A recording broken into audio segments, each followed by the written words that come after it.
Hello viewers, পাপড়ি চাট তো সবাই খেয়েছো, বাট প্রোটিন প্যাক পাপড়ি চাট খেয়েছো কখনো?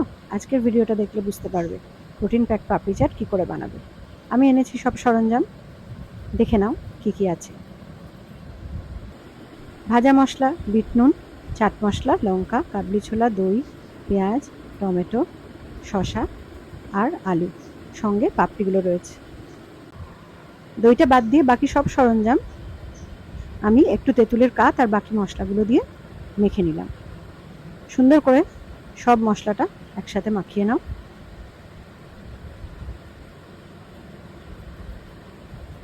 যেহেতু কাবলি ছোলা আর দই আছে, তাই পাপড়ি চাটটা হয়ে যাবে প্রোটিন প্যাকড।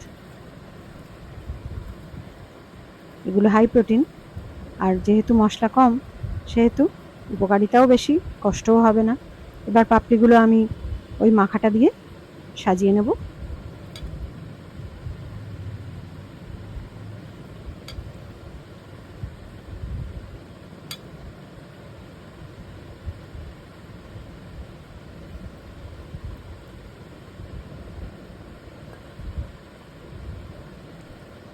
অতিথিকে দাও বা নিজেরা খাও, ইভিনিং স্ন্যাক্সে খাও, বাচ্চাদের টিফিনে দাও, সবাই খুব এনজয় করবে এটা।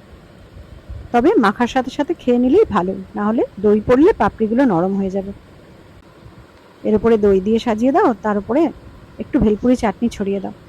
ভেলপুরি চাটনি বাড়িতেই বানাতে পারো, খেজুর, তেঁতুল, নুন, চিনি দিলেই হয়ে যাবে। এবার চানাচুর দিয়ে সাজিয়ে দিলেই হয়ে গেল প্রোটিন প্যাকড পাপড়ি চাট।